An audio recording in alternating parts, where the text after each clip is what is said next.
Merci Isabelle. Eh bien, bonjour à tous. Effectivement, je vous remercie de votre participation donc à ce webinaire dans lequel on va essentiellement faire deux choses. Vous présenter le programme régional interministériel de formation, mais parler aussi de la formation en général, et vous présenter donc ce nouvel outil, cette nouvelle plateforme qui s'appelle Mentor, qui est un outil donc d'accès des formations en ligne qu'on lance, qui va être amené à se développer. Donc l'objectif, effectivement, c'est vraiment de vous présenter le programme, mieux faire connaître l'offre de formation, parce que cette offre, elle est large. Alors l'offre à laquelle vous avez accès à travers le programme interministériel, mais on essaie de travailler aussi à ce que chaque agent sache plus facilement où trouver l'offre auquel il peut accéder en fonction de son ministère. On vous proposera notamment un document qui ne couvre pas encore l'ensemble des ministères, mais qu'on essaie de travailler pour que chacun puisse savoir, en étant dans tel ministère, en faisant tel métier, j'ai accès à telle offre. Pourquoi est-ce qu'on fait ça également sous cette manière-là? Parce que maintenant, vous savez, on reçoit beaucoup de mails. Alors, il y a quelques années, à chaque fois qu'il y avait un avis de stage, il était diffusé, relayé par vos services formation. Là, je dirais, l'offre déjà est importante et on reçoit de plus en plus de messages. Donc, l'idée, c'est plus que vous sachiez, que chaque agent sache où est-ce qu'il peut trouver l'offre qui peut l'intéresser pour pouvoir se renseigner et s'inscrire à ces formations.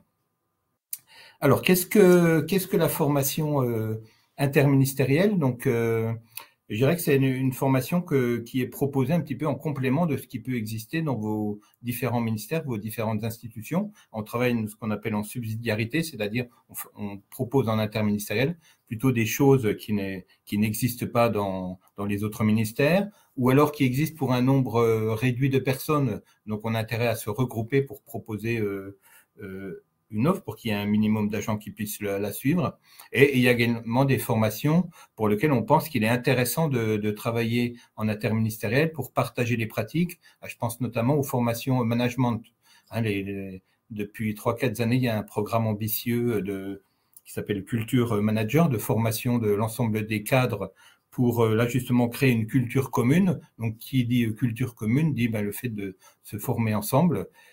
Et pour les managers, ça peut être aussi intéressant de suivre des formations en dehors de leur structure pour échanger leur point de vue, voir que dans d'autres ministères, généralement, on retrouve un peu les mêmes problématiques. Alors, comment elle est construite, cette offre? Alors, historiquement, c'est un ensemble de services qui ont décidé de travailler ensemble avec la plateforme RH, les formations transfert, elles existent déjà depuis 2009, donc c'est pas récent, hein. Ça fait déjà plus d'une dizaine d'années. Donc pour mettre en place cette synergie, partager donc ces formations, il y a un certain nombre de services. Alors je vais les citer parce que c'est intéressant. C'est intéressant de savoir aussi si vous faites partie d'un de ces ministères, puisque en quelque sorte les agents de ces ministères sont prioritaires par rapport aux formations interministérielles, même si chacun peut, même s'il n'est pas dans ces ministères, peut suivre ces formations. Donc dans l'offre ministérielle, donc les services qui sont partenaires, vous avez donc les préfectures, la préfecture de région et les préfectures de département. Vous avez la DREAL, donc Direction régionale de l'environnement, aménagement du logement, en association avec le Centre de valorisation des ressources humaines du ministère de l'écologie, qui est situé à Tours, c'est un organisme qui propose entre autres des formations. Vous avez donc la DRAF, vous avez la DRAC, Direction régionale des affaires culturelles, vous avez la DRETS, vous avez les services du rectorat, l'agence régionale de santé, l'ensemble des directions départementales interministérielles, dont les 6 départements, ainsi que les SGCD, les secrétariats généraux communs. Dans nos partenaires, nous avons également l'INSEE, la Chambre régionale des comptes, Centre-Val de Loire, côté ministère de la Justice, la Cour d'appel d'Orléans, la Cour d'appel de Bourges, les services judiciaires et depuis cette année, depuis l'année dernière, le dernier partenaire qui nous a rejoint, c'est le Crous. Donc tous ces services, ils travaillent ensemble pour constituer l'offre. Donc on recense les besoins qui émanent de ces services, qui sont recensés par différentes méthodes, et ensuite on s'organise. Donc ça peut être un ministère qui prend telle ou telle formation, tel ou tel domaine, et on monte à partir de ça le programme régional annuel de formation. Donc, du fait de ce partenariat, donc comme je vous le disais, si vous êtes un agent de ces services, vous êtes prioritaire pour participer aux formations notamment dans le cas où on a plus d'inscrits que de places disponibles. Mais tout à chacun, si vous n'êtes pas dans ces ministères où on travaille, on a également des agents des autres fonctions publiques qui peuvent participer à nos formations. Donc, bien sûr, s'il y a des places disponibles, vous pouvez participer à ces formations. Voilà, donc j'en profite pour remercier l'ensemble de ces services-là. Je sais qu'il y a pas mal de correspondants de ces services-là à ce webinaire pour leur implication dans la mutualisation des formations. Alors, avant de passer concrètement à la présentation, ce que je vous propose pour connaître un petit peu les personnes qui sont présentes, c'est que vous utilisez le chat, donc c'est en haut à gauche, vous avez s'il n'est pas ouvert, un menu discussion publique que je vous invite à ouvrir et simplement nous indiquer dans quel service et dans quel ministère vous êtes affecté, qu'on voit un petit peu la représentativité des participants de ce webinaire de ce matin. Voilà, je voulais donc taper tranquillement juste le service et le ministère dans lequel vous êtes. Voilà, donc je vois la DREAL, préfecture du Cher, l'Université d'Orléans, le GCD du Loir-et-Cher, la Cour d'appel, ministère de la Transition écologique, gendarmerie, ministère des Armées, ministère de la Justice, l'INSEE.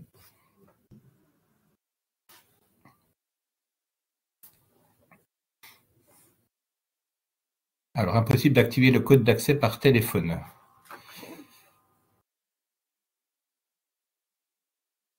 Donc, si vous voulez si vous avez des difficultés à nous rejoindre, vous pourrez poser intervenir en visio, mais vous poserez à ce moment-là votre question dans le chat. Et on sera attentif à ce qui se déroule dans le chat. Voilà, rectorat, l'INRAE.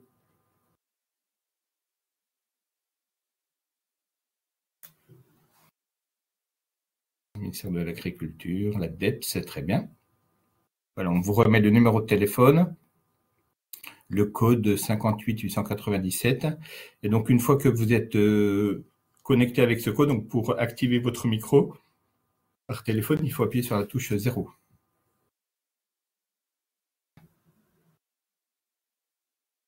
Très bien, on a des représentants, effectivement beaucoup de représentants des services partenaires, mais également des services qui ne sont pas dans les partenaires, mais rassurez-vous, notamment sur l'offre mentor.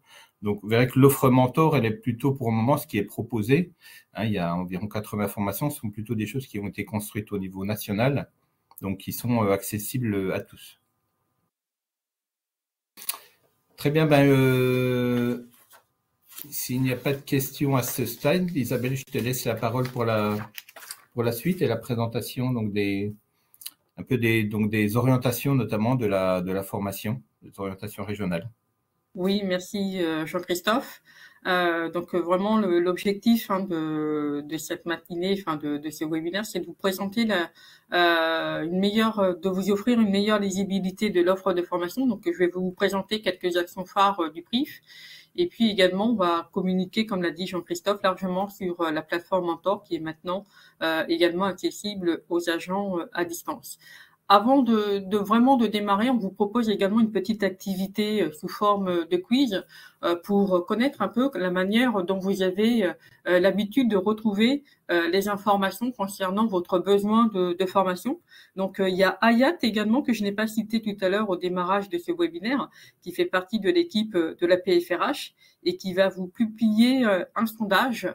Donc, c'est vraiment l'idée de voir comment vous trouvez les informations concernant votre besoin de formation, soit avec plusieurs propositions qui vous sont faites, soit en appelant votre référent formation, soit en attendant l'envoi des avis de stage qui peuvent être également faits par votre référent formation, ou en allant directement sur Saphir, et on y reviendra tout à l'heure, ou alors vous n'avez pas du tout le temps de vous former.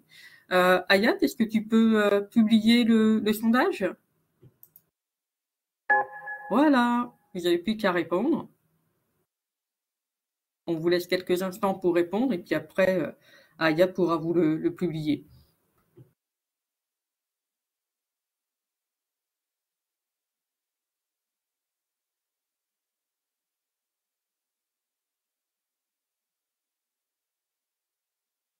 On vous laisse encore quelques instants.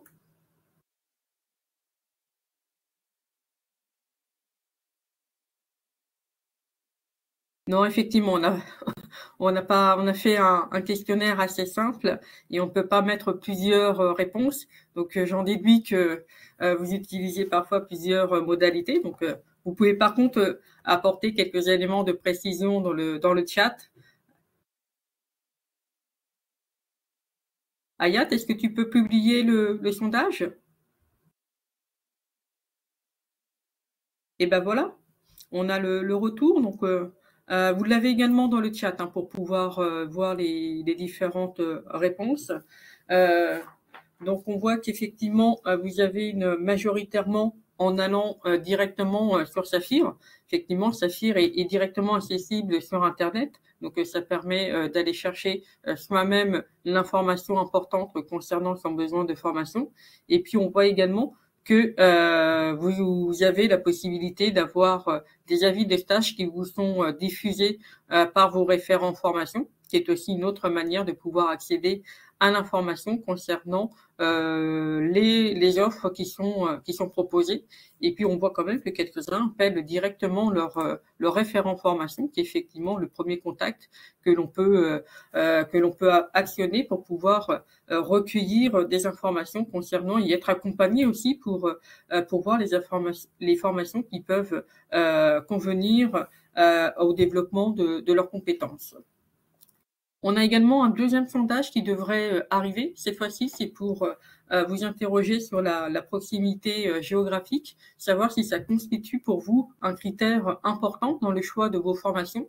Donc là, je laisse quand même quelques temps à Ayat pour qu'elle puisse vous le publier. On est quand même aussi un peu dépendant de l'outil et de la technique qui nous est proposée. Donc ça devrait venir assez rapidement. Donc la question c'est, est-ce que la proximité géographique constitue pour vous un critère de sélection de l'offre de formation? C'est-à-dire, est-ce que vous allez uniquement dans les formations qui vous sont proposées au sein de votre département? Est-ce que vous pouvez aller hors de votre département, donc soit au niveau de la région ou hors de la région Centre-Val de Loire? Et puis finalement, peu importe, parce que vous pouvez aussi bien aller dans votre département à l'extérieur et également à distance. Donc voilà le type de questions. Je vous laisse quelques instants pour répondre. Alors il y a Madame Cousin qui nous disait qu'effectivement elle avait les mails de son référent formation qui lui permettait d'accéder aux informations concernant toute l'offre qui peut être diffusée, et puis également en allant directement sur Saphir, et j'y reviendrai un tout petit peu plus tard. Je vous laisse encore quelques instants pour répondre au sondage, et puis après Ayat à la technique derrière l'écran publiera le sondage.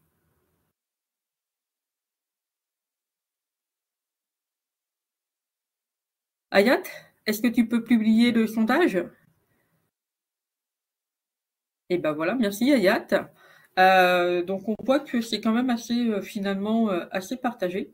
Vous pouvez effectivement aller soit dans votre uniquement dans votre département, donc c'est quand même 20% des personnes qui ont répondu, Vous pouvez également sortir de votre département de résidence pour 24% des répondants. Et puis, on voit quand même que vous avez de plus en plus un peu l'habitude d'accéder à une offre de formation à distance. Donc, c'est pour plus de la moitié. Donc, la formation à distance commence à prendre son essor et qui répond également à votre besoin de formation. Et peu importe finalement le lieu où elle est dispensée.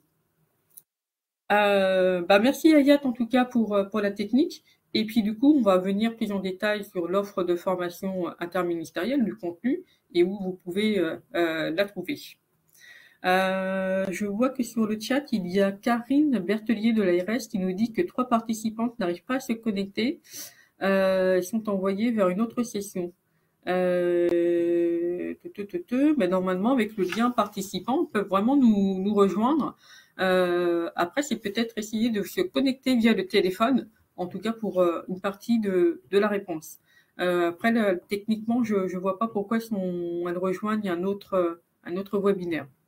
Donc, désolé pour ces trois personnes. Voilà, pour compléter un petit peu le dernier sondage, là, vraiment le souci que nous avons au niveau du réseau des correspondants formation, des services qui participent à la mutualisation, c'est vraiment de chercher à offrir également le maximum de formation au plus près des agents, à vraiment un souci de territorialisation de l'offre de formation pour répondre à ce besoin. Mais on voit que ce n'est pas forcément un critère rédhibitoire pour les agents et d'autant plus avec le développement de l'offre de formation à distance. Donc, où trouver l'offre de formation interministérielle? Donc, vous avez la possibilité, je vais vous faire un partage d'écran, d'aller, je prépare également, alors faut que je redevienne présentateur. Je vais vous présenter là où vous pouvez accéder à l'offre de formation interministérielle. Je partage mon écran. Voilà, donc vous avez la possibilité de partager l'écran, enfin de mettre la carte interactive de Saphir en gros. Donc vraiment, Saphir, c'est l'outil en tout cas de diffusion des offres de formation interministérielle. Donc il y a en accès sur Internet. Vous avez là l'adresse Internet, donc c'est www.saphir.fonction-public.gouv.fr. Et ensuite, il suffit de cliquer en fait sur la région Centre-Val de Loire pour avoir accès à l'offre de formation qui est proposée au niveau de la région Centre-Val de Loire. Tout ça pour dire qu'en fait, c'est vraiment un accès Internet. Donc, l'ensemble des agents de l'État peuvent accéder à cette offre de formation en passant par Internet. Donc, ce qui permet à la fois de rechercher les offres de formation qui peuvent les intéresser. Donc, on vous disait qu'il y a des services qui participent à la mutualisation, qui offrent et qui organisent des formations ouvertes totalement à l'interministériel et que les agents de ces services sont prioritaires sur les offres de formation. Mais par contre, c'est bien l'offre de formation interministérielle est bien accessible à l'ensemble des agents de l'État. Donc après, comment faire pour accéder, pour s'inscrire à une offre de formation? Il suffit d'aller sur les différents domaines de formation, de cliquer sur la formation qui vous intéresse et vous avez toute une procédure en fait pour s'inscrire. Donc l'agent s'inscrit vraiment via Saphir. Évidemment qu'il a des renseignements à noter, notamment tout ce qui va concerner son nom, son prénom, son service d'affectation et surtout à bien renseigner les adresses électroniques. Puisque après Saphir, il y a un processus de double validation de la demande qui est faite par l'agent. Il doit motiver sa demande de formation. Elle est validée par son supérieur hiérarchique qui a le choix de la valider ou de refuser la demande de formation. Et puis ensuite, il y a également une validation qui est faite par son référent formation qui a également le double choix, soit d'accepter la formation de l'agent ou de la refuser. Alors, excuse-moi Isabelle, bonjour, c'est Mathilde. Bonjour Mathilde. Excuse-moi du retard, j'étais depuis 9h15 devant la webcam, mais on a 2 salles d'attente. Et en fait, il y a d'autres personnes qui étaient avec moi, parce que quand on va sur Osmose, en fait, on a fait rejoindre la réunion, donc on a cliqué là, et en fait, il y a 3 liens possibles pour rejoindre cette réunion. Et du coup, là, je viens de fermer. J'ai laissé 3 personnes ou 4 personnes ailleurs, mais je ne sais pas où. Donc, excuse-moi, mais voilà. D'accord. On a fait un peu, on a un petit souci. Donc, si tu pouvais renvoyer le lien exact à toutes les personnes. Je l'ai envoyé hier aux personnes, ou même en début de semaine, aux personnes qui Oui, se citent. oui, mais moi, Le- je l'ai reçu. Quand on reçoit le lien, on arrive sur Osmose. Là, sur Osmose, il y a marqué rejoindre la réunion. Et moi, j'ai fait ça. Et du coup, Il je faut me pas suis écrire retrouvée. aux choses, en fait. Il faut vraiment prendre le lien. Il se trouve Ah, vraiment bah sur le voilà. site. Je vais le D'accord. remettre, voilà, le lien participant. Je le remets dans le chat. Désolée, hein, mais nous, on attendait, on doit être 3, 4, 4, on était 4 sur une autre chaîne. Donc Voilà, moi, je suis Odile Tebault et je viens de rejoindre également la réunion parce que j'étais également avec Mathilde de l'autre côté. d'accord. C'est des petits soucis Oui. techniques. Voilà, désolée. Donc du coup, on sait pas trop ce qui s'est dit depuis le début. On est vraiment désolé. Enfin, moi, Alors, je le suis. on va faire une petite synthèse brièvement, puis après je reprendrai le fil de Merci. la présentation. Du coup, on a présenté vraiment, Jean-Christophe a présenté ce qu'était l'offre de formation interministérielle et des services qui participent à la mutualisation de l'offre interministérielle. Là où je démarre un peu la présentation, comment trouver l'offre de formation interministérielle en se connectant directement sur Saphir et en expliquant le processus d'inscription pour les agents. Et puis après, Jean-Christophe, lui, parlera de la plateforme Mentor, qui est maintenant également un nouvel outil pour accéder à une offre de formation. D'accord, merci. Le processus d'inscription pour les agents avec se connecter à Saphir, faire sa demande de formation. Elle est validée par son supérieur hiérarchique, par le référent formation. Et à l'issue de cette procédure, double procédure de validation, le service organisateur, lui, de l'offre de formation, peut refuser encore à ce stade ou pas, enfin convoquer ou pas l'agent pour participer à l'offre de formation. Donc ça se matérialise en fait par une convocation, par un avis de stage qui est envoyé par l'agent à l'agent avec l'ensemble des informations qui lui permettent après de rejoindre la formation. Donc voilà comment ça s'organise. Et moi, du coup, maintenant, je vais vous présenter vraiment, avant d'aller un tout petit peu plus loin dans l'offre de formation interministérielle, j'aimerais également qu'on puisse vous présenter l'autre manière d'accéder à l'offre de formation, puisque l'offre de formation interministérielle n'est qu'une partie de l'offre de formation. Et du coup, Laetitia va vous présenter pour au moins les agents du périmètre ATE, les autres où ils peuvent avoir accès à l'information concernant leurs besoins de formation. Je vais arrêter le partage d'écran. Voilà. Et je vais laisser la main à Laetitia, que je remercie. Alors par contre, Isabelle, moi, comment je peux faire pour partager mon écran? Je t'entends pas, Isabelle. Il faut que tu ouvres Saphir dans ton navigateur et après tu fais le partage d'écran.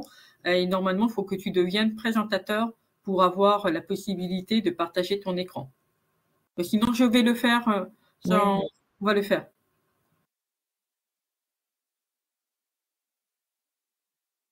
Voilà, donc on est toujours sur la même page. Quand vous êtes dans le volet de la région Centre-Val de Loire, vous avez accès à l'offre qui est proposée au niveau de la région.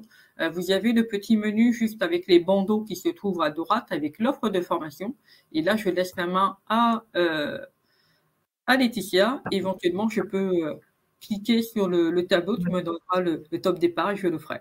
Oui, alors en effet, vous avez les différents domaines de formation sur le milieu de votre écran et à droite, vous avez l'offre de formation.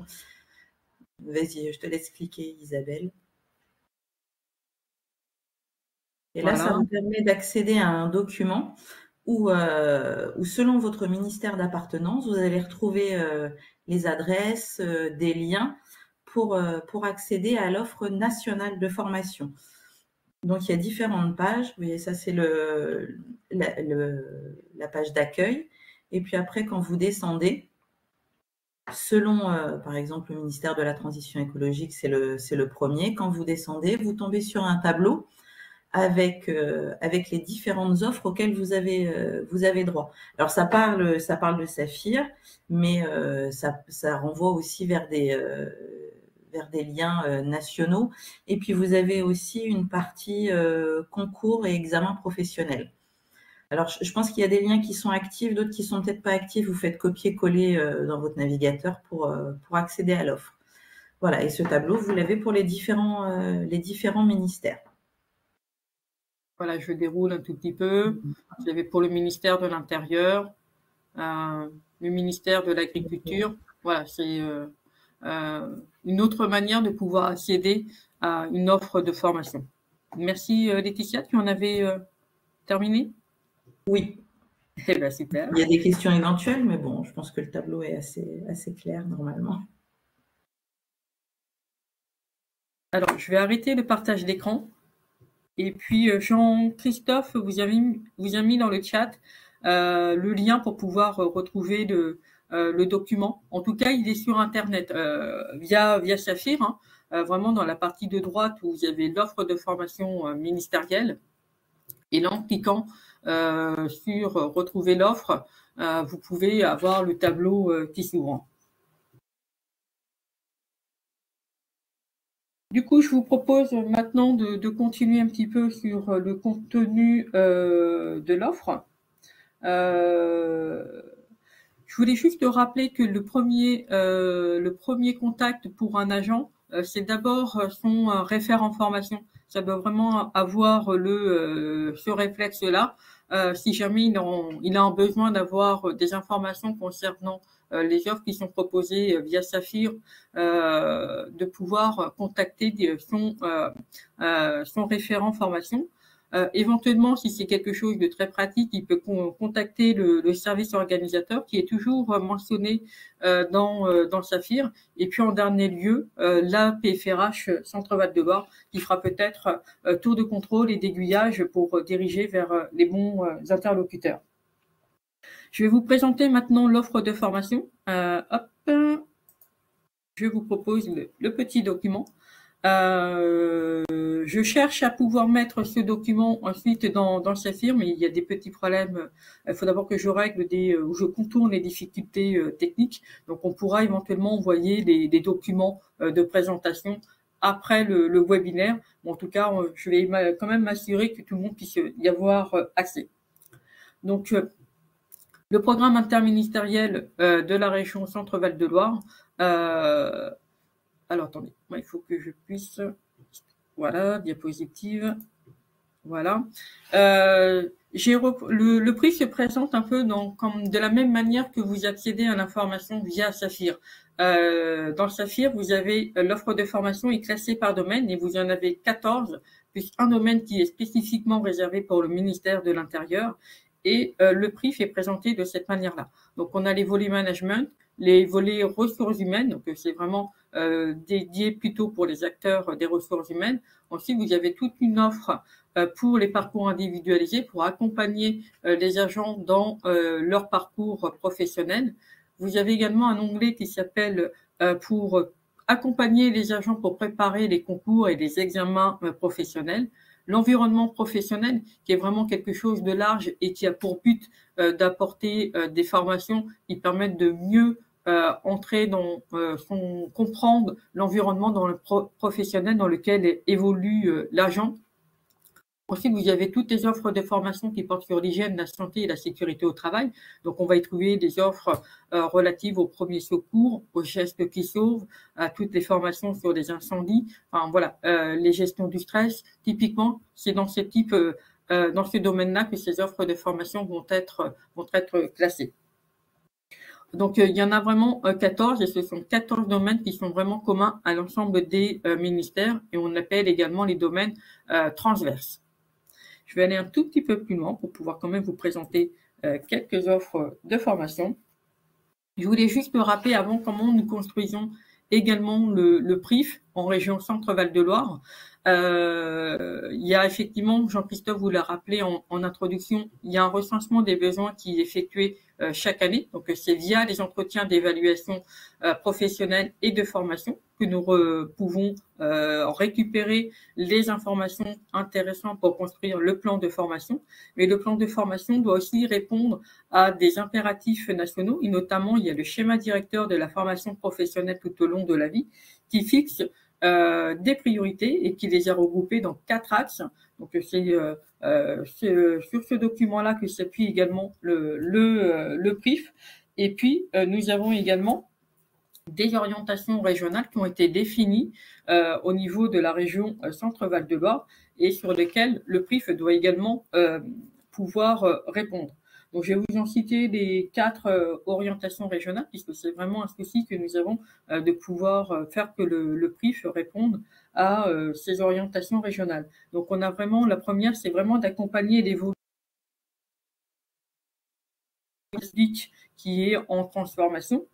On a également de poursuivre en fait la professionnalisation des acteurs RH afin d'accompagner au mieux les organisations et les agents dans la construction de leur parcours professionnel, dans les transitions professionnelles également. On a également un souci de pouvoir développer une offre de formation hybride, et donc ça va être aussi l'objet de la présentation qui va vous être faite après avec Mentor, où on a une offre de formation à distance qui peut être proposée, et de construire aussi des formations hybrides en mixant du présentiel, puisque la force des formations présentielles, c'est de capitaliser sur les échanges entre les participants, et ça c'est une richesse des formations présentielles. Et puis après on a également une orientation qui est plutôt en termes de pilotage au niveau de la formation, et puis de renforcer et d'approfondir la mutualisation de l'offre de formation. Donc ce webinaire rentre dans cette orientation où on cherche quand même à améliorer la lisibilité de l'offre de formation qui peut être proposée aux agents de la région Centre-Val de Loire. Je vais vous donner quelques éléments de contenu cette fois. Donc, je vais vous présenter Culture Manager, qui est quand même le dispositif régional pour accompagner les managers. Et c'est vraiment d'accompagner aussi le manager à acquérir les compétences dont il a besoin tout au long de son parcours managérial. Donc, on a vraiment le souci de pouvoir présenter offrir une offre la plus complète possible depuis l'entrée dans la fonction managériale, avec des formations qui vont concerner les primo-encadrants, et puis accompagner également les managers dans le management de leur équipe. Donc, c'est vraiment pour développer des compétences pour organiser et animer au mieux son équipe. On a vraiment ensuite des formations qui vont être plutôt sur le management fonctionnel et là c'est plutôt l'idée d'apporter des compétences transverses pour le manager.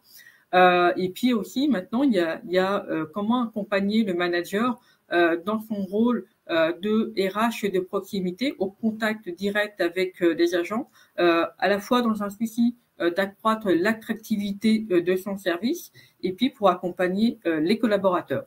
Et puis ensuite, on a tout un volet de notre offre managériale qui est vraiment pour permettre aux agents de s'enrichir grâce à des nouveaux apports et de leur permettre d'avoir une prise de recul sur leur posture managériale et sur les compétences peut-être nouvelles, ou en tout cas une prise de recul. C'est comme ça qu'on peut le dire.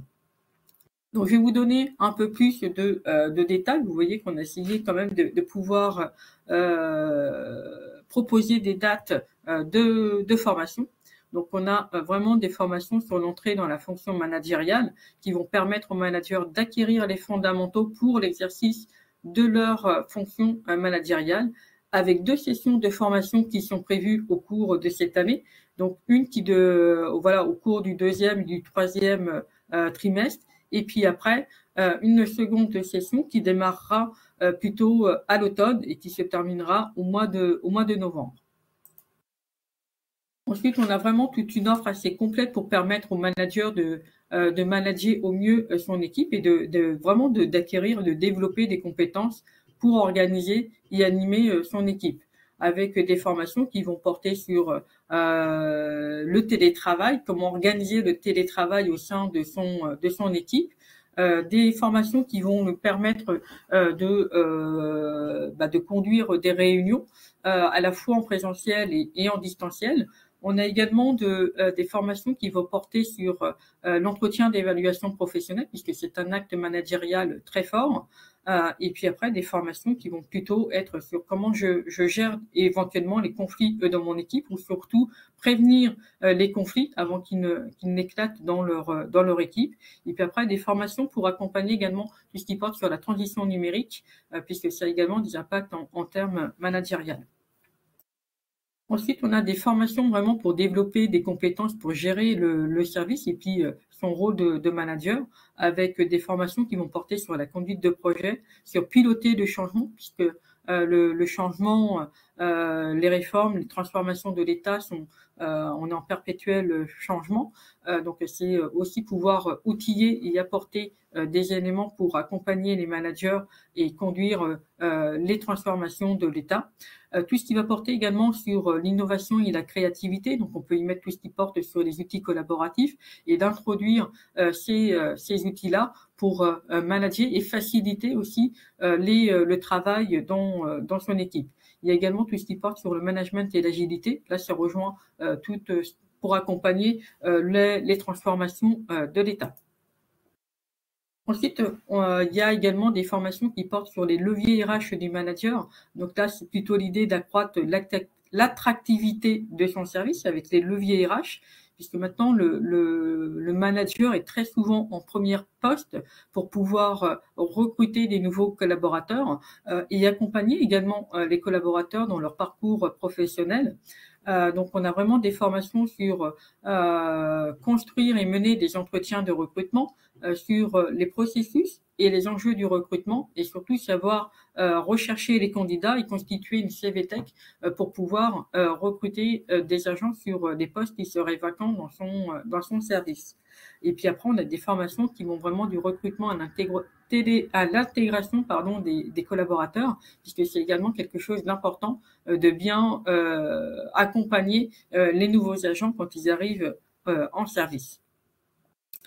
Ensuite, un autre axe du dispositif Culture Manager, là, c'est vraiment d'ouvrir un peu de s'enrichir et permettre aux managers de s'ouvrir sur d'autres apports. Donc, on a également des formations peut-être un peu plus individuelles qui vont porter sur le coaching, également sur leur permettre d'avoir des espaces où ils peuvent apprendre de leurs pairs grâce à l'échange de pratiques. C'est aussi ce qu'on peut appeler le co-développement. Et donc là, c'est vraiment d'optimiser son management. Et ensuite, on va avoir des formations sur la négociation et toute une offre qui va être sur les matinales du management où on est encore en train de choisir des thématiques qui vont être proposées aux managers. Et c'est vraiment de leur apporter un plus et une prise de recul sur l'exercice de leur fonction managériale. Tout ça, ce dispositif-là a quand même une vocation, c'est vraiment d'être une offre la plus complète possible pour accompagner le manager tout au long de son parcours managérial. Et puis surtout, l'idée, c'est aussi, à travers la formation interministérielle, de développer une culture commune autour du management. Donc, c'est vraiment un axe fort également du plan de formation. Je ne sais pas si à ce stade, vous avez des questions à poser. Si en tout cas, vous avez la possibilité d'intervenir via le chat. Et puis pour ceux qui le peuvent également, d'intervenir en levant la main et en posant des questions pour signifier que vous avez envie de prendre la parole. Vous avez l'icône qui se trouve totalement en bas à droite avec la main qui permet de lever la main et puis de poser des questions si vous le souhaitez sur cette première axe fort de l'offre de formation interministérielle qui est Culture Manager. Mathilde ? Oui, je me permets d'intervenir. Donc, c'était pour demander une précision sur les différents parcours. Est-ce qu'ils existent toujours? Parce que là, tu as défini des axes de proposition, mais pas forcément dans un parcours, parce qu'avant, il y avait 3 parcours. Alors, je voulais savoir où ça en était, les 3 parcours. Alors, le parcours primo-encadrant reste, puisque c'est effectivement la DRAF et puis le ministère de la Transition écologique à travers le CVRI qui offre les parcours pour accompagner les primo-encadrants dans l'entrée de la fonction managériale. Auparavant, nous avions effectivement des parcours pour chacune ce que nous avions appelé des cibles managériales avec les managers expérimentés et puis les managers de managers. Mais ces parcours-là n'existent plus en tant que tels, puisque le marché régional interministériel de formation que nous avions depuis quelques années s'est éteint l'année dernière. Il n'a pas été reconduit. Donc là, cette année, l'offre de formation répond également aux besoins de formation de chacune des cibles managériales, puisqu'on a quand même l'offre pour accompagner les primo-encadrants dans l'entrée de la fonction managériale. Et après, les autres volets correspondent en fait aux managers expérimentés, à ceux qui le souhaitent, et de pouvoir se former. Mais cette fois-ci, l'angle qui a été choisi, c'est vraiment de montrer que depuis son entrée dans la fonction managériale et tout au long de ce parcours, il y a une offre de formation, des formations qui répondent à leurs besoins de développement de compétences. Et ensuite, pour les managers de managers, on a toujours, on a encore les offres de formation intitulées Apprendre de ses pairs grâce à l'échange de pratiques et optimiser son management, où il y a, par exemple, il y a le 7 mars, on a une séance de Codev qui est prévue pour les managers de managers, et puis les matinales du management auront également vocation à s'adresser à cette cible managériale qui a besoin aussi de prendre du recul. Mais les managers expérimentés, c'est-à-dire l'immense majorité des managers, auront également un intérêt à suivre ces formations-là. Donc, les cibles de formation ne sont plus affichées en tant que telles, mais elles existent bien dans l'offre de formation qui est proposée pour les accompagner au mieux au niveau de leur stade de développement de compétences. Est-ce que j'ai ainsi répondu à ta question, Mathilde? Oui, alors du coup, c'est peut-être un peu moins lisible pour chaque manager. Enfin, à part pour les primo-encadrants, si on conserve le terme primo-encadrant, mais pour les autres, par exemple, le manager expérimenté, ou le manager de manager, peut-être qu'il ne saura pas vraiment où aller, ou bon, même si c'est marqué peut-être dans l'action de formation, c'est peut-être pas. Enfin, je veux dire, c'est peut-être pas direct pour aller chercher l'information quand on est sur Saphir. Alors, Tu vois ce que je veux dire? La différence, c'est que là, l'entrée, elle est vraiment en fonction de son besoin de compétences. Est-ce que j'ai besoin de me former, par exemple, sur les leviers RH du manager pour construire et mener mes entretiens de recrutement? C'est tout ça, en fait. L'offre de formation, elle est vraiment, cette année, elle a été construite pour accompagner, pour répondre, en fait, aux besoins du manager tout au long de son parcours managérial. Donc, c'est vraiment une offre des formations.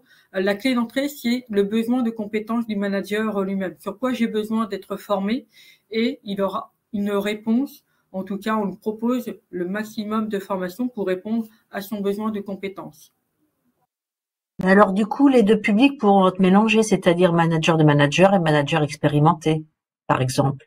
Oui, après, les matinales du management auront peut-être des clés d'entrée plus spécifiquement pour les managers de managers. Ça, effectivement, on le précisera. Mais on n'a pas voulu enfermer les managers. C'était vraiment de répondre à leurs besoins de compétences. Et ça a été communiqué à tous les managers, comme ça avait été fait, tu sais, à un moment donné, lorsque les travaux les travaux avaient commencé sur ce sujet-là il y a quelques années, il y avait une communication à tous les managers assez forte en ce qui concerne les 3 parcours. Est-ce que là, il va y avoir une communication à tous les managers sur ce nouveau module et cette nouvelle, entre guillemets, cette nouvelle offre et nouvelle porte? Tu vois ce que je veux dire ou pas? Oui, mais pas à ce stade. Là, c'est vraiment, on communique d'une manière normale, si c'est le mot que qui me vient spontanément. Par contre, on va quand même présenter le brief normalement en précar. Donc, il y aura quand même une communication qui sera faite, et puis de pouvoir redescendre la formation auprès des managers. À ce stade, il n'y a pas de communication comme on avait pu le faire auparavant sur le dispositif Culture Manager, mais on peut totalement y réfléchir au sein du réseau des correspondants formation. Merci. Merci. Je vois qu'il y a quelques questions dans le chat. Les formations souhaitées lors de l'entretien d'évaluation formation doivent être trouvées par le référent formation ou doit-on les chercher nous-mêmes, surtout si elles ne sont pas proposées par le niveau régional? L'offre de formation qui est dans le Saphir, elle est accessible directement par les agents. Donc, s'ils ont un besoin de formation, ils peuvent contacter leur référent formation qui regardera s'il y a parmi l'offre ministérielle et l'offre interministérielle ce qui peut correspondre aux besoins du manager. Ensuite, le manager peut aussi s'adresser à son référent, aller voir sur Saphir, aller voir sur l'offre de formation, de savoir où il peut retrouver la formation qui correspond à son besoin de compétences. Alors après, il y a des questions qui me sont adressées. Donc effectivement, s'il y a des agents qui ont besoin de coaching, vous pouvez prendre contact avec l'APFRH et même si on verra comment construire et proposer ce type d'offres et les mettre à disposition. S'il n'y a pas d'autres éléments, je vais poursuivre. Donc, il y a également pour les managers des formations qui sont disponibles maintenant sous Mentor, qui sont accessibles en libre, j'ai envie de dire en libre service, mais c'est effectivement de ce type d'accès pour compléter l'offre de formation. Ensuite, on arrive aux formations ressources humaines. Là, c'est vraiment de permettre en fait aux agents RH de partager également une culture commune sur leur métier de RH. Donc, je vais pas détailler toutes les formations qui vont être proposées en interministériel, mais il y en aura quand même qui vont permettre d'avoir un socle commun sur la réglementation RH qui est proposée depuis 2-3 ans. Et qui va permettre d'apporter cette culture commune. Ensuite, on va professionnaliser des professionnels RH. Donc, vous voyez qu'il y a tout un parcours pour les conseillers mobilité carrière. Et puis après, on propose quelques formations spécifiques. Également pour professionnaliser les formateurs internes, puisque nous avons également la chance d'avoir des formateurs internes qui peuvent animer des sessions de formation, les construire. Et il est toujours bien de pouvoir les professionnaliser. Ensuite, on arrive à un autre parcours qui est quand même un élément important de l'offre de formation interministérielle, où là, c'est vraiment pour accompagner les agents à être acteurs de leur parcours professionnel. Donc, vous voyez qu'on a vraiment des modules qui sont riches et qui permettent pour accompagner vraiment l'agent en fonction de son besoin. Et une partie de ces modules, en fait, sont construits par des formateurs internes occasionnels auxquels je faisais référence il y a quelques instants, qui ont élaboré et développé des mallettes pédagogiques régionales et qui permettent de construire tout un parcours assez riche pour accompagner les agents. Donc, il y a vraiment les premiers maillons de construire le parcours professionnel, comment on s'y prend. Après, des formations qui vont permettre de mieux se connaître et de chercher des postes qui vont correspondre à leur motivation professionnelle, à leur talent, à leur centre d'intérêt, c'est d'arriver à faire matcher tout ça pour les accompagner sur des postes qui pourraient leur correspondre au mieux. Ensuite, on a vraiment une mallette pédagogique régionale qui a été élaborée par des FIO et qui va être également digitalisée pour être proposée sur Mentor. Donc, ça me permet comme ça aussi de valoriser le travail qui est fait par nos formateurs, par nos conseillers mobilité carrière, avec cette mallette, savoir identifier, valoriser et développer ses compétences, qui est vraiment quelque chose de très spécifique pour accompagner les agents. Mais quelles compétences j'ai? Typiquement, cette formation y répond. Ensuite, faire des transitions professionnelles ou changer et avoir des mobilités, ça demande également de s'adapter au changement. Et donc, on a des formations qui permettent d'accompagner les agents pour vivre au mieux ces transitions professionnelles. Et ensuite, typiquement, on a également des formations pour rédiger son CV, sa lettre de motivation quand on candidate sur des postes. Maintenant, ce sont des éléments importants. Et là, pareil, nous avons des formateurs internes qui élaborent une mallette pédagogique régionale qui sera après dispensée au niveau de la région Centre-Val de Loire pour accompagner les agents sur ces éléments-là. Et puis, d'une fois qu'on a fait ça, c'est pas encore terminé, puisqu'il faut pouvoir se préparer pour préparer son entretien de recrutement. Donc, c'est également des éléments très importants. Et puis après, on a toutes des formations sur l'entretien professionnel, l'évaluation professionnelle, et puis comment on utilise éventuellement les droits à la formation professionnelle pour construire son parcours professionnel. Donc voilà un petit peu un parcours assez fort et assez marquant de l'offre de formation interministérielle.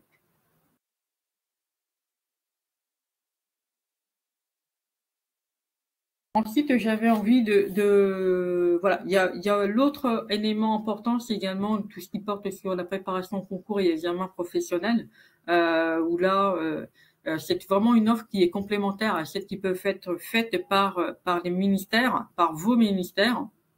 Donc, elle n'est pas exhaustive, mais elle a vraiment pour but d'accompagner les agents sur des choses assez spécifique et généraliste aussi. Quand je prends c'est préparer un concours, c'est vraiment les prémices quand on entre dans une démarche concours, d'accompagner des agents sur les implications que cela induit de se présenter, de s'inscrire à un concours. Et on a également toute une offre de formation assez riche sur le RAEP, puisque c'est un document très important dans le cadre des concours. Donc, on a vraiment également des formateurs internes occasionnels qui animent et dispensent ce type de formation et des formations après qui viennent préparer les candidats sur les épreuves orales. Donc, vous voyez que là, on commence vraiment à avoir une offre avec des dates de formation qui se programment au fur et à mesure.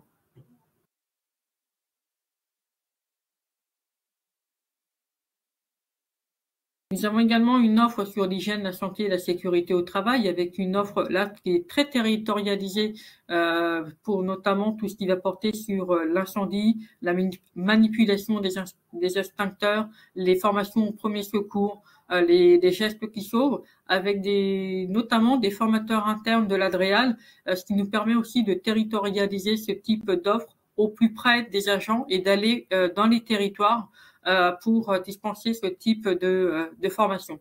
Donc, c'est vraiment ce souci-là également que nous avons de pouvoir répondre au plus près des besoins des agents.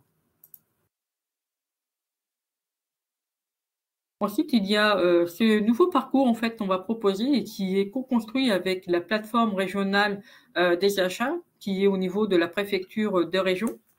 Parce qu'ils sont également prescripteurs. Donc, c'est un parcours qui a été vraiment construit pour répondre aux besoins des acheteurs et les professionnaliser sur cette fonction-là. Donc, on a également ce souci-là de pouvoir apporter des réponses en interministériel sur des sujets comme cela. Donc, on voyait des formations sur le b.a.-ba des marchés publics, la négociation des marchés publics, l'exécution des marchés publics. À l'automne, il y aura des formations sur l'actualité des marchés publics qui sera dispensée par la PFRA.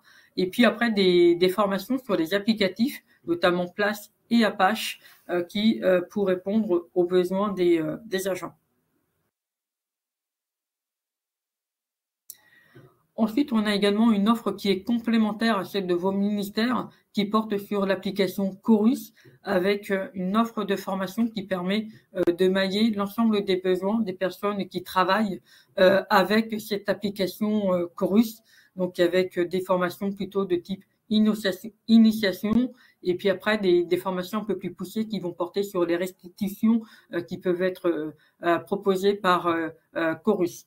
Et puis, on a également là une offre de formation qui est à distance, qui est également construite par nos formateurs internes occasionnels pour vraiment venir parler d'une restitution en particulier. Donc, vous voyez qu'on est sur un temps court de 2 heures grand maximum qui permettent de répondre également à ce besoin-là et d'être très spécifique sur une restitution en particulier. Ensuite, on a des formations évidemment sur les techniques juridiques, les bases du droit administratif, comment lire et comprendre des actes administratifs, et des formations qui vont porter également sur la sécurisation des actes administratifs. Enfin voilà, on a vraiment également une offre assez riche sur les techniques juridiques. Et puis après, on a des formations sur l'informatique et la bureautique, avec des formations qui portent sur Calc et Writer, Impress, soit en initiation ou en perfectionnement. Et ce sont également des formations qui sont, pour la plupart d'entre elles, animées par des formateurs occasionnels de l'Adréal, donc qui permettent comme ça de vraiment de répondre spécifiquement aux besoins des agents. Et je sais aussi que l'Adréal essaye d'innover dans les formats qui sont proposés, avec des formats tuto, avec des formats un peu de classe virtuelle. Donc à côté des formations en présentiel, vous avez une offre complémentaire qui se diversifie en mixant avec les formats à distance.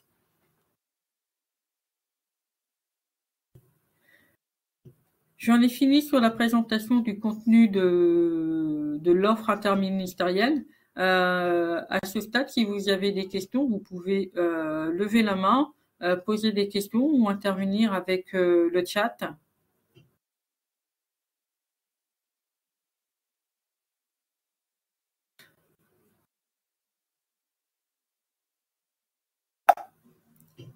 Alors, Mathilde? Oui, Isabelle, là je vois que ce sont des formations sur Calc, le Writer, etc.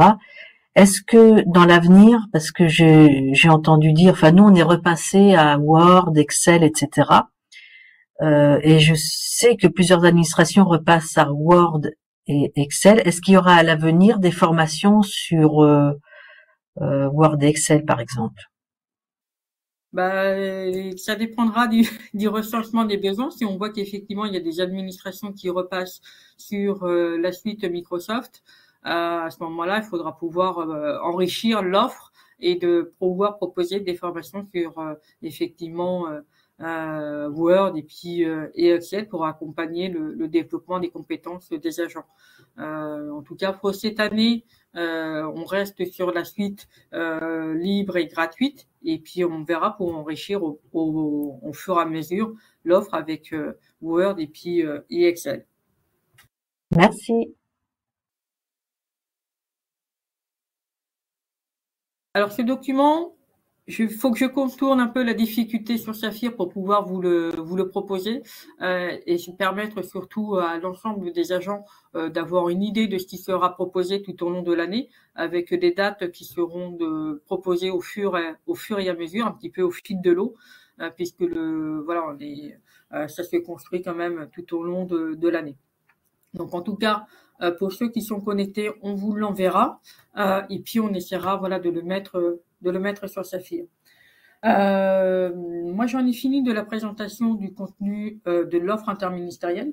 Je vous propose maintenant qu'on puisse passer sur la deuxième source, la deuxième manière de pouvoir aussi se former, avec la plateforme Mentor, qui est une plateforme interministérielle de formation à distance, qui a été mise en ligne il y a maintenant à peu près 2 ans, qui est pilotée par la DGAFP, la Direction générale de l'administration de la fonction publique, et qui a obtenu des fonds du STAP pour pouvoir vraiment proposer cette plateforme.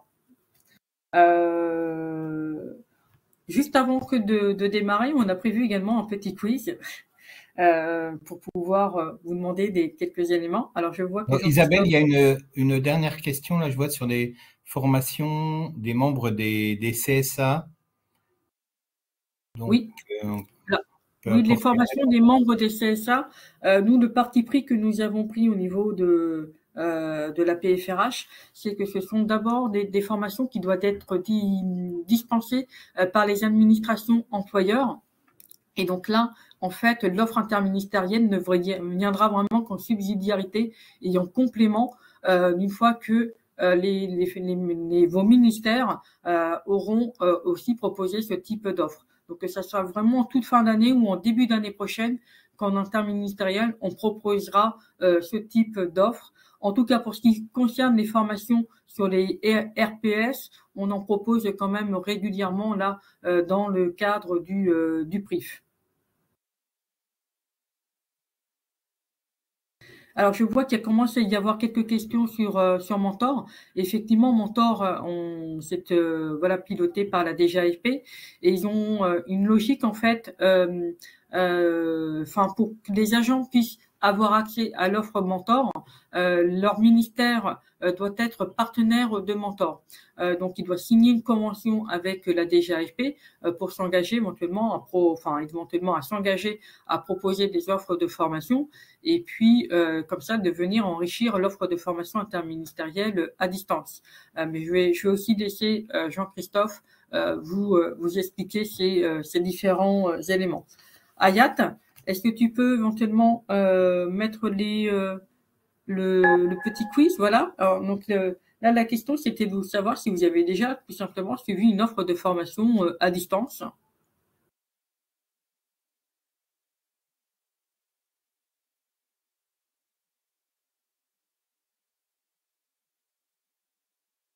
On vous laisse encore quelques instants pour répondre au sondage.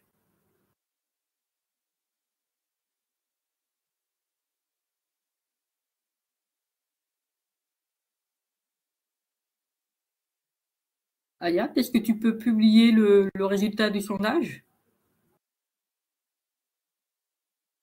Merci. Donc peut-être que tout le monde n'avait pas encore répondu, mais en tout cas on a une unanimité.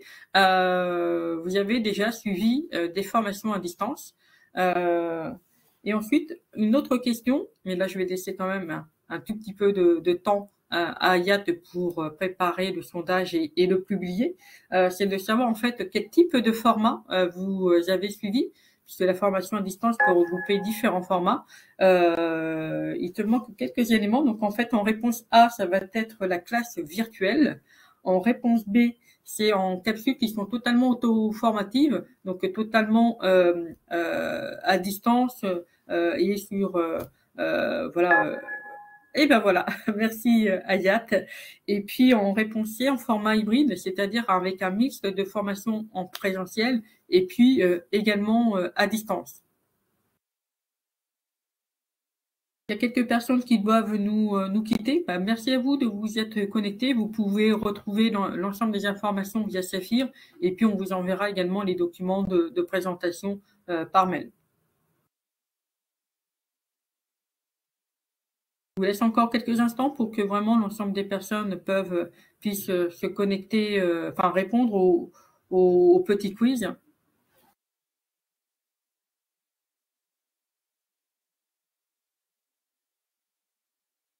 Hayat, est-ce que tu peux publier le sondage? Donc là, c'est un peu plus partagé que tout sur le petit quiz précédent. Donc on voit qu'il y a quand même une très grande majorité à 71% qui a déjà suivi des formations en classe virtuelle et je vais revenir sur ce type de modalité. Et également en capsule totalement auto-formative. Donc là, finalement, on en a très très peu. Et puis en format hybride, quelques personnes qui ont pu suivre des formations totalement en mode hybride. Donc, ça va me permettre, moi, de vous présenter ce qu'est la formation en ligne, ce qu'on entend par formation en ligne, mais je vois que Jean-Christophe souhaite prendre la parole. Jean-Christophe?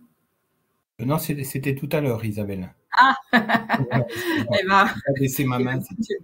J'enchaîne alors. Donc vous voyez que la formation en ligne ou la formation à distance, en fait, regroupe vraiment. C'est un terme générique. Hein. C'est l'expression en fait qui est retenue pour désigner tous les enseignements et les formations qui font appel au numérique. Et vous avez parfois également le mot un peu anglais que l'on peut retrouver qui est e-learning. Donc en fait, vous voyez que cette formation à distance ou en ligne, ça recouvre vraiment une diversité de techniques pédagogiques qui peuvent être mises en œuvre dans le cadre d'un apprentissage, en tout cas pour pouvoir transmettre et développer les compétences des agents. Donc ça va vraiment des modules auto-formatifs des capsules comme telles que vous pourrez les retrouver dans Mentor, avec des formats hybrides, donc qui alternent des temps de formation en ligne et en présence. Donc, on peut à la fois s'appuyer sur des capsules Mentor, par exemple, et puis proposer des temps en présentiel, éventuellement, pour pouvoir échanger, avoir des retextes et approfondir éventuellement quelques éléments de connaissances. Et puis, on a également toutes les formations qui peuvent être accompagnées et qui favorisent en fait les échanges entre pairs. Donc là, on peut avoir vraiment des tuteurs qui vont venir accompagner les formations. Et puis après, vous avez les classes virtuelles où là, finalement, les personnes sont certes à distance, mais sont bien vraiment réunies en présence, mais à distance. Et puis après, vous avez tout ce qui est conférences en ligne, les webinaires, là, tel qu'on est en train de vous le proposer, qui permettent également d'apporter de la connaissance. Et puis après, vous avez également le développement des communautés professionnelles qui peuvent être en ligne. C'est ce que nous allons lancer, par exemple, pour les formateurs internes occasionnels, avec une communauté professionnelle qui sera en ligne et qui va l'être incessamment sous peu. Donc, en fait, on voit que vraiment les dispositifs de formation peuvent mobiliser plusieurs pratiques et les impliquer vraiment les unes entre elles pour vraiment construire des formations qui répondent aux besoins des agents. Donc, on voit en fait qu'il y a plusieurs paramètres. Il y a le niveau de présence physique, ça va vraiment du tout distant au présentiel. Il y a également le niveau d'accompagnement qui peut être un facteur pour construire des offres de formation avec une formation totalement autonomie telle qu'on peut parfois la retrouver sur Mentor.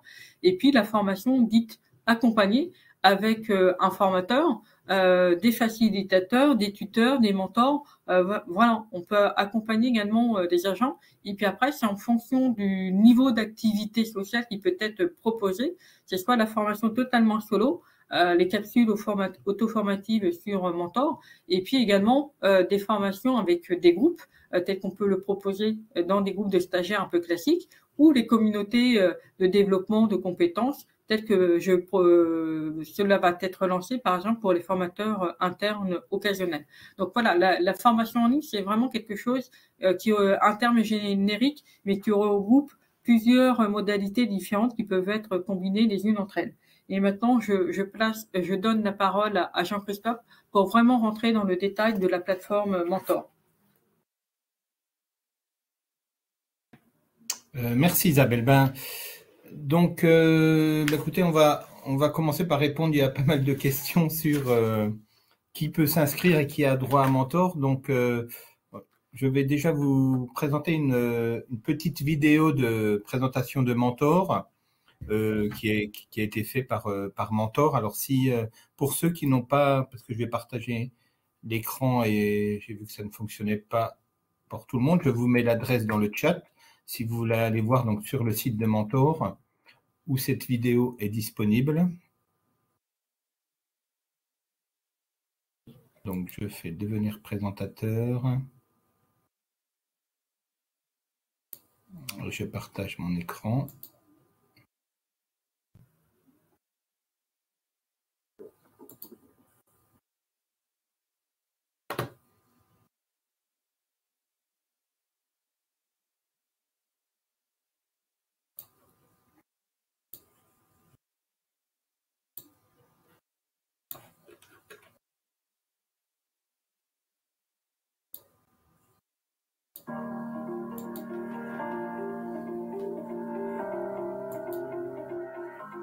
Bon, si vous n'avez pas le son, c'est pas grave, c'est que de la musique.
Voilà, donc désolé pour ceux qui ne voient pas le partage d'écran, mais vous avez donc je vous ai mis le lien pour suivre éventuellement cette formation.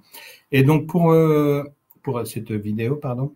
Et pour le premier point pour savoir si vous avez accès ou non à Mentor et pourquoi éventuellement vous n'avez pas accès. Donc vous avez vu que tout le Mentor, la plateforme a été accessible depuis environ 3-4 ans, mais il a donc fallu construire les contenus. Et comme vous l'indiquez Isabelle, la stratégie de la DGFP, c'était de dire pour que les agents d'un ministère puissent avoir accès au contenu, mais il faut effectivement qu'en contrepartie, ils participent à la création des modules. Donc, dans la vidéo, vous avez vu un certain nombre de ministères listés qui ont accès. Et sur la même page, la page En savoir plus de Mentor, on va aller vers le bas de la page, et vous avez l'ensemble des domaines de messagerie, c'est-à-dire des extensions de messagerie qui ont accès à Mentor. Voilà, donc, il n'y a pas que des adresses en .gouv.fr. Je vois que vous avez par exemple le château de Versailles, vous avez des écoles, vous avez tout un tas d'organismes. Donc, si votre extension de messagerie ne figure pas dans cette liste, c'est qu'effectivement, il n'y a pas encore d'accord. Donc, ça peut être le cas, j'ai vu, de l'INSEE, ça peut être le cas qui est-ce qui a régi de la Cour des comptes. Alors, peut-être que les accords sont en cours. Et donc, ça, vous le voyez, vous allez le voir directement, puisque tout à chacun peut créer un compte sur Mentor. Et si vous avez le message qui était indiqué un petit peu plus haut, voilà, votre adresse ne correspond pas à un domaine autorisé, c'est que malheureusement votre ministère ou votre institution n'a pas encore rejoint les partenaires Mentor. Donc ça, on ne pourra rien y faire. On pourra juste, effectivement, si c'est une formation créée au niveau régional, il y a un travail notamment dans le parcours, être acteur de son parcours professionnel que vous a présenté Isabelle tout à l'heure. On travaille à mettre sur Mentor un de ces modules. Donc ce module est créé par un groupe de travail de la région. Et donc ce module, une fois qu'il sera accessible, nous pourrons donner accès à toutes les personnes qui le souhaitent à ce module, quel que soit son ministère. Voilà, donc il y aura ces formations locales qui ne seront pas nombreuses au début, mais nous, on a la possibilité de donner quand même accès à des formations particulières. Sinon, donc, il n'y a pas d'autre choix que de faire remonter par vos correspondants en formation. Et petit à petit, donc, l'éventail des ministères partenaires s'élargit. Donc, c'est pour ça qu'on a attendu d'avoir un nombre suffisant de ministères partenaires, notamment tous ceux du périmètre de l'administration territoriale de l'État, parce que ça nous paraissait délicat de communiquer sur un outil des formations qui ne sont pas accessibles déjà à un nombre important. Donc, désolé pour ceux qui devront patienter un petit peu pour avoir accès à Mentor. Alors, comment on crée son compte, comment on s'inscrit à une formation? Donc, c'est assez simple. On vous a créé également une petite plaquette qu'on pourra vous envoyer, mais je vais vous montrer rapidement sur la page d'accueil. Vous pouvez créer votre compte. Donc, c'est au niveau de la première page où vous indiquez votre adresse, vous saurez si vous êtes éligible ou pas, tout simplement. Et après, c'est un formulaire assez simple à remplir. Alors, si on va voir concrètement, si on se connecte sur Mentor, donc là, je suis sur la page, je vais pour ceux qui peuvent se connecter mais qui n'ont pas le partage d'écran, je remets le lien.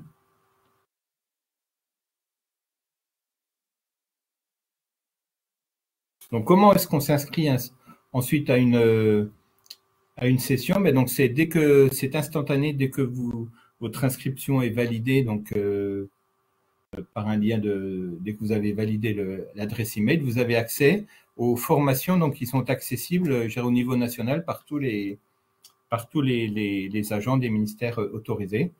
Ça se présente sous cette forme de liste, donc organisé par des domaines qui sont les mêmes qui sont identiques aux domaines de formation. Ce sont des domaines interministériels. Et il y a actuellement 84 formations dans différents domaines. Donc, vous voyez, essentiellement des formations dans le domaine des ressources humaines, mais également des choses un petit peu plus générales. Et pour s'inscrire à une formation, vous cliquez simplement dessus, hein, et vous avez accès directement au contenu et vous pouvez réaliser la formation. Donc ça, c'est un petit peu... Alors ça, c'est un point important également par rapport aux formations classiques sur Saphir, où là, quand vous vous inscrivez, vous avez besoin d'une validation à la fois du correspondant formation et de votre supérieur hiérarchique. Hein, donc ça veut dire que cette validation, vous ne l'avez pas. Vous pouvez vous inscrire, comme vous pourriez d'ailleurs vous inscrire sur d'autres plateformes qui existent, hein, sur Internet. Je ne sais pas si vous connaissez la plateforme France Université Numérique, qui propose des formations en ligne sur des sujets qui peuvent être intéressants aussi à votre professionnel. Donc là, comme ce sont des formations qui ont vocation à être suivies dans le cadre professionnel, hein, si elles concernent effectivement le développement de vos compétences transverses ou métiers. Donc, c'est à vous de faire la démarche, d'en parler à votre supérieur hiérarchique, hein, de lui indiquer que vous souhaitez suivre cette formation et que votre supérieur vous laisse le temps, la possibilité de suivre cette formation sur le temps de travail, parce que c'est un temps de formation.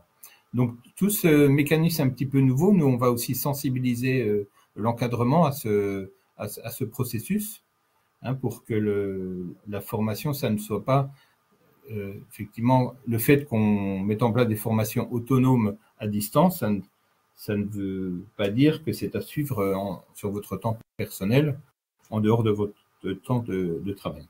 Alors, vous avez vu, notamment, c'est accessible aussi donc, sur smartphone. Vous avez une application qui vous permet de suivre des formations à distance. Voilà, je vous montre juste une petite démonstration d'un module que j'ai trouvé intéressant, qui s'appelle... le module sur la laïcité.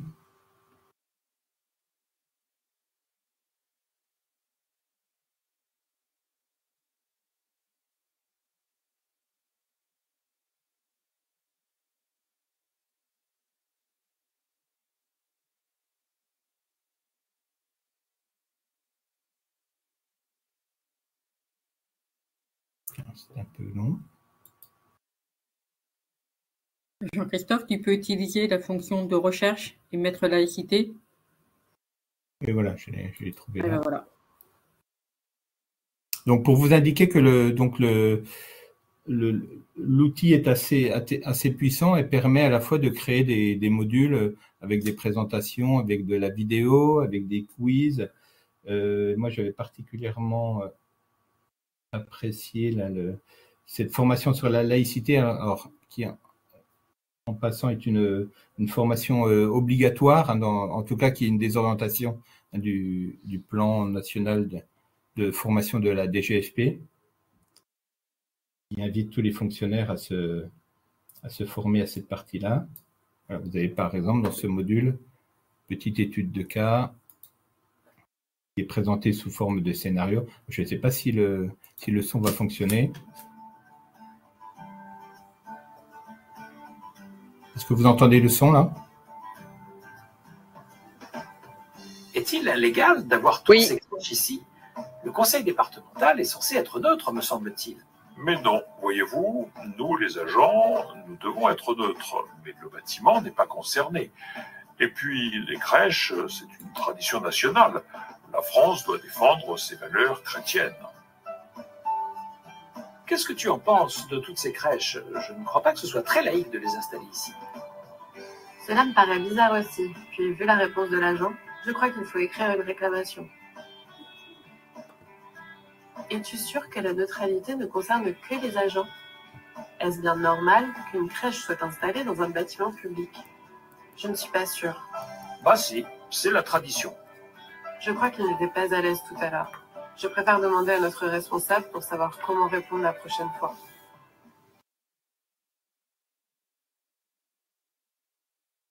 Voilà. Après avoir visionné le cas, vous avez ensuite donc des différentes questions sur la vidéo. Après avoir, bien sûr, une présentation des principaux textes qui s'appliquent sur les principes de laïcité, notamment dans les lieux publics. Voilà, c'était juste un petit exemple de type de formation que vous pouvez avoir. Et bien sûr, vous avez une partie évaluation. Je vous montre aussi, là, par exemple, voilà, ça peut être sous forme de quiz. Là, vous avez la grille de la laïcité avec des définitions à compléter, comme des mots creusés. Donc, il y a beaucoup de possibilités pour les créateurs de modules. C'est assez riche. Ce qui veut dire également que c'est assez complexe et donc assez long à mettre en œuvre. Qui explique un petit peu le principe retenu que des formations elles soient créées à un niveau national et puis qu'elles puissent ensuite être partagées. Alors, au début, les premiers modules étaient des choses assez simples de sensibilisation qui pouvaient durer 15-30 minutes. Maintenant, on a des modules plus conséquents qui peuvent aller jusqu'à plusieurs, pas 4-5 heures. Donc, ça veut dire que effectivement, il est important que vous puissiez avoir un temps pour suivre la formation, vous organisez la suivre en plusieurs fois. Voilà, donc je vous laisserai découvrir pour ceux qui peuvent se connecter hein, l'offre de formation. Et donc, il peut avoir, vous avez accès effectivement à l'offre de formation qui est accessible à tous. Mais donc, il existe déjà certains modules développés par des ministères, donc qui réservent la formation aux agents de leur ministère. À ce moment-là, la formation, vous ne la voyez pas, mais vous ne la voyez que quand vous recevez un lien spécifique qui vous permet d'accéder à ces formations. Voilà, ce sont les deux façons de s'inscrire à la formation. Soit effectivement c'est libre, soit vous êtes inscrit à une formation et vous en recevez le lien plus tard.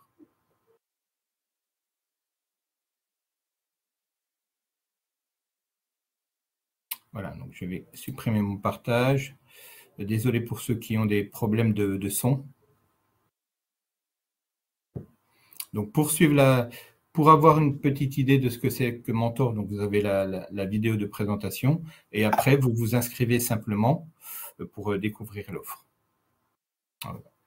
Je vois qu'il y a monsieur ou madame Goul. Allez-y si vous voulez poser une question. En prenant la parole ou dans le chat.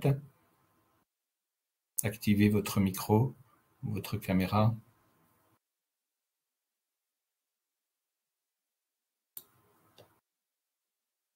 Alors, est-ce que vous avez des questions sur l'offre, l'outil Mentor? Alors moi, j'aimerais juste pouvoir insister sur un élément important et puis apporter un élément d'éclairage. C'est que vraiment le temps de consacré à la formation est assimilé du temps de travail. Hein. Dès lors que la formation est suivie à la demande ou suite à la validation du manager. Donc même si effectivement dans Mentor, il n'y a pas de processus à l'instar de Saphir, un processus de double validation, une formation qui est suivie dans Mentor à la demande ou après une autorisation du supérieur hiérarchique est considérée comme du temps de travail. Donc ça signifie quand même pour l'agent après de pouvoir organiser sa formation, soit en activité en télétravail ou au bureau, et d'aménager en fait ses conditions de travail pour suivre la formation dans de bonnes conditions.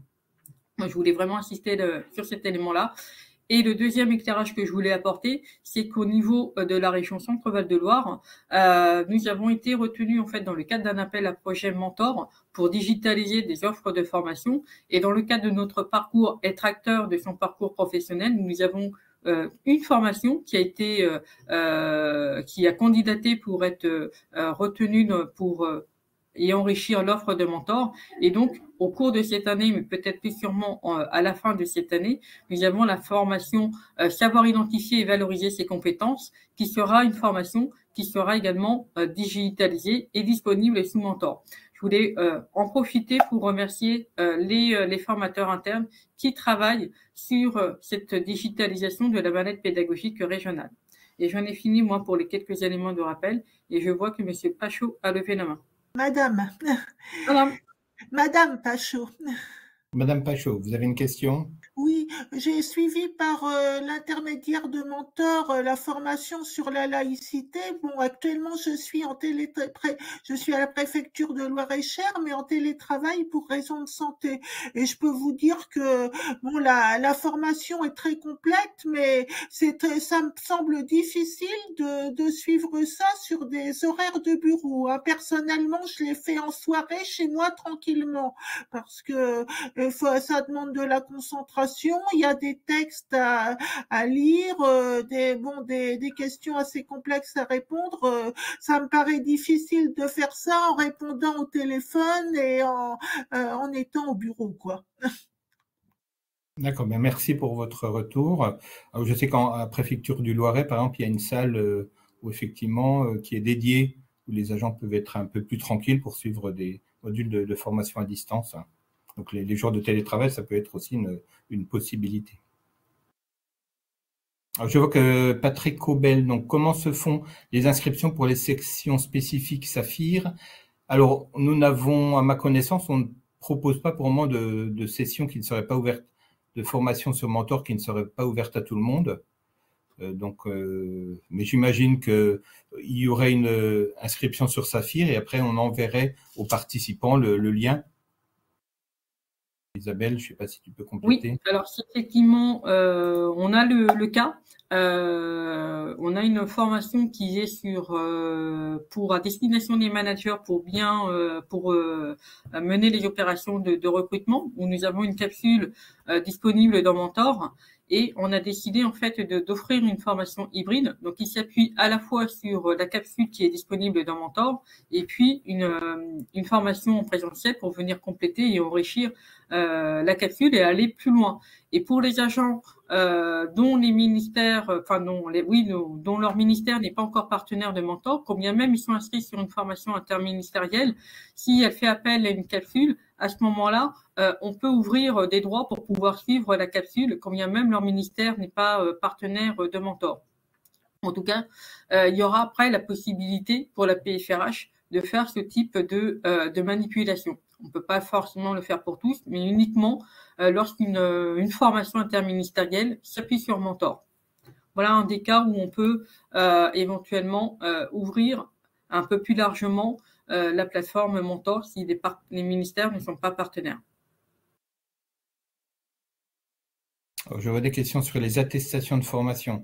Effectivement, pour le moment, les attestations sont sont accessibles directement uniquement par l'agent.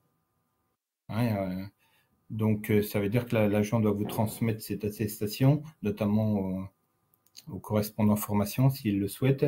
Il est possible qu'il y ait des évolutions de Mentor qui fassent que notamment ce qui est prévu avec Mentor, ce sont des interconnexions avec les systèmes d'information RH des différents ministères qui permettront un envoi automatique de données. Alors ça se développe plus ou moins en fonction des ministères, mais donc il y aura des évolutions de ce côté-là, d'être mieux connecté, notamment pour avoir, je vois là, des demandes de statistiques qui a suivi. Actuellement, alors ça, je ne sais pas qui a accès aux statistiques.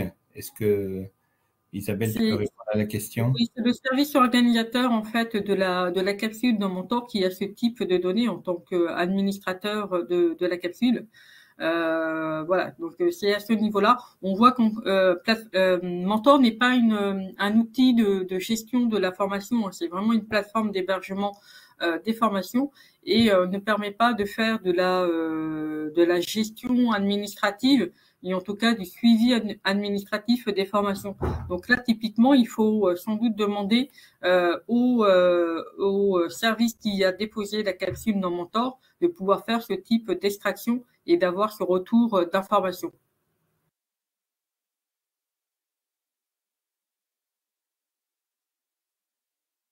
Nous avons fini de vous présenter le contenu de l'offre interministérielle et Mentor. Maintenant, on peut ouvrir une séquence où on peut répondre à vos questions, à la fois sur l'offre interministérielle et puis sur la plateforme Mentor. Vous pouvez soit ouvrir votre micro ou déposer les questions dans le chat et on y répondra.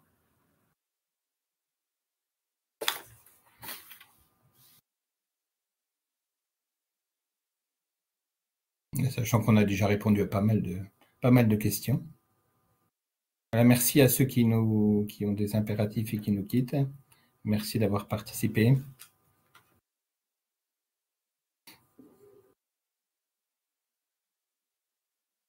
Alors, avant de vous quitter, voilà, on vous reprécise que des documents de présentation, on vous les enverra, on essaiera de les diffuser le plus largement possible. Et puis, au niveau de la PFRH, pour répondre à des questions que vous vous poseriez, donc n'hésitez pas. Et puis, il nous reste vraiment vous remercier d'avoir suivi ce premier webinaire de présentation de l'offre interministérielle et de la plateforme Mentor, et puis de vous souhaiter une belle journée, une belle continuation, et puis à très bientôt. Merci à tous.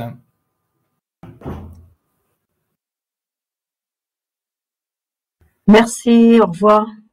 Merci, au revoir. Au revoir à tous. Merci, bonne journée. Merci, au revoir. Merci pour cette présentation. Au revoir. Merci pour la présentation. Au revoir.